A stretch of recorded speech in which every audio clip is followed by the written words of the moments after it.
Kelekerai. Ya, terima kasih Datuk Pengerusi.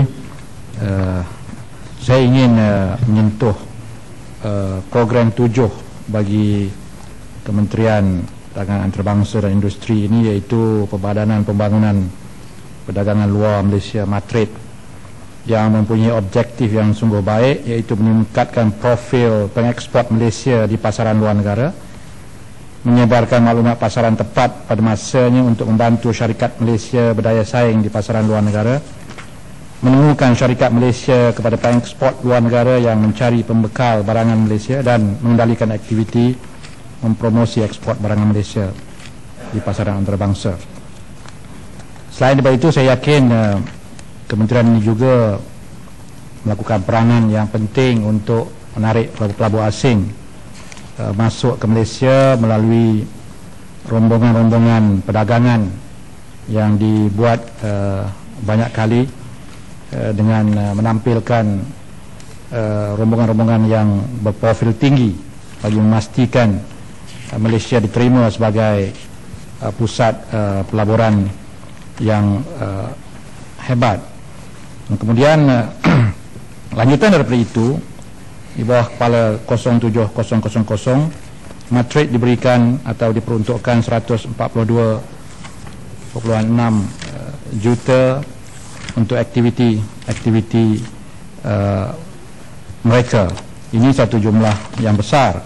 Saya ingin merujuk kepada suatu jawapan yang diberikan oleh Jabatan Perdana Menteri atas soalan saya di Dewan ini pada minggu yang lepas, mengenai keperluan negara ataupun kerajaan mengambil satu syarikat public relation FBC, ya, untuk membantu menaikkan imej Malaysia di mata dunia. Perdana Menteri menjawab ianya perlu bagi antaranya menarik pelabur-pelabur asing, ya.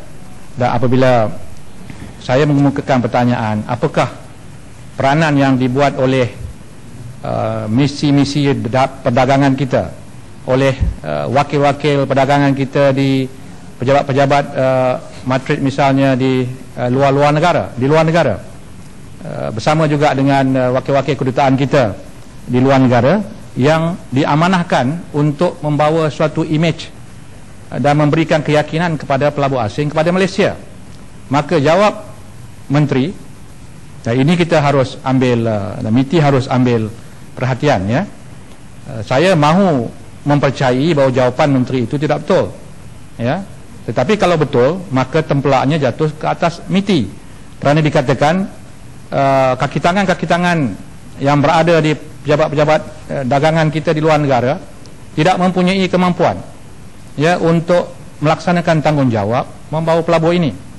Kerana puncanya katanya mereka ini dihantar untuk bertugas dalam tempoh yang pendek, 3 hingga 4 tahun. Maka tempoh tersebut tidak membolehkan mereka agaknya, ya, mendapat kepakaran dan keterampilan bagi melaksanakan tanggungjawab untuk memperkenalkan Malaysia dan peluang-peluang perniagaan yang ada di Malaysia supaya pelabur asing dapat masuk ke Malaysia.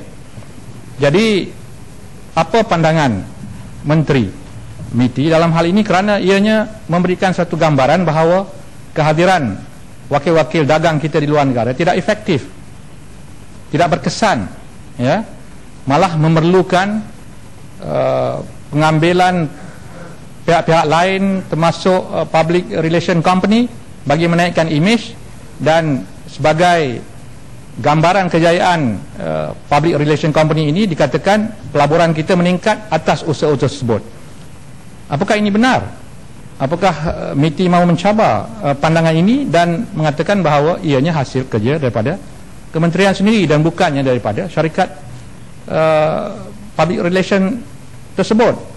Jadi di sini kita lihat ikut mana pun ada sesuatu yang tidak kena, ya, dan saya harap kementerian memberikan perhatian, terutamanya kalau betullah pandangan daripada Jabatan Perdana Menteri ini, perhatian harus diberikan kepada latihan dan juga pemilihan wakil-wakil dagang kita yang mempunyai keterampilan ataupun skill yang tinggi, ya, mempunyai keupayaan bagi menarik pelabur-pelabur. Dan juga misi-misi dagang kita mestilah dilaksanakan dengan cukup meyakinkan dengan maklumat yang mencukupi, ya, dan tak perlu lagi lah ditambah dengan agenda public relation yang lain bagi meningkatkan imej negara kita dan sebagainya.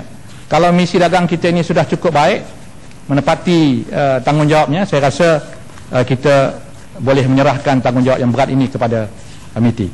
Seterusnya, untuk pengerusi, saya ingin menyebut tentang perkara dana pelaburan strategik 00520P24 ini. Ya, kita ingin memohon penjelasan apakah pelaburan strategik yang dimaksudkan dengan peruntukan 100 juta ini, supaya kita dapat perincikan di mana keutamaan yang patut diberikan. Saya ingin menyentuh suatu projek yang sedang berkembang cukup hebat di Kelantan, khususnya di Kuala Krai, ya, kawasan saya, iaitu industri sarang burung walit ini.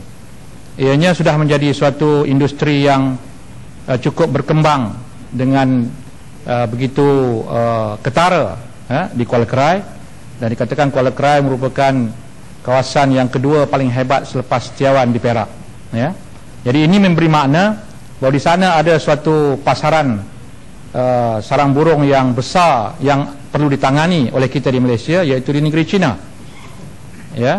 Dan perkembangan industri itu di Kuala Krai melibatkan kawasan yang luas dan pembangunan yang agak terkini, agak tersusun, dengan kawasan 5-6 ekar dibangunkan dengan bangunan-bangunan yang tersusun, ya, yang sama ada disewa ataupun dijualkan kepada mana-mana pihak yang berminat. Artinya ianya berani dilakukan oleh para pelabur kerana jaminan industri ini cukup baik dengan harga sarang burung yang dikatakan begitu mahal.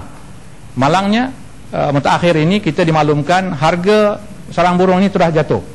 Dan kita mendengar ada kempen-kempen negatif, ya, yang memperkatakan bahawa produk sarang burung yang datang daripada Malaysia ini tidak ada nilai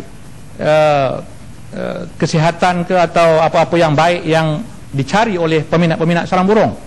Maka harganya yang dulu satu ketika 7 hingga 8 ribu ringgit bagi 1 kilogram sudah jatuh ke paras 4 ribu dan malah lebih rendah daripada itu. Ini akan menjejaskan satu industri yang telah memakan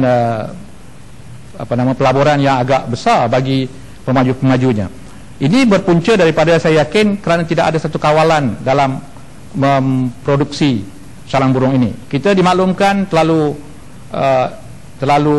dibiarkan sampai penggunaan bahan-bahan kimia, bahan-bahan awet, bahan-bahan pewarna, pensuci dan sebagainya, menyebabkan kualiti sarang burung ini sudah tidak dapat memenuhi, ya, hasrat dan minat pengimport-pengimport dari negeri China.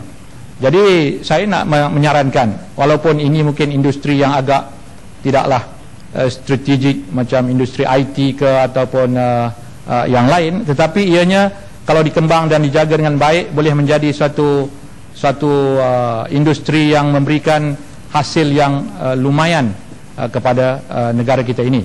Jadi mesti dilakukan satu usaha untuk memastikan kualitinya baik supaya tidak di-reject oleh negara pengimport, ya, seperti yang kita dimaklumkan di negeri China sudah mula timbul halangan pengimportan sarang burung ini kerana kualitinya yang sudah tidak dapat terjamin. Datuk Pengerusi, itu saya. Terima kasih.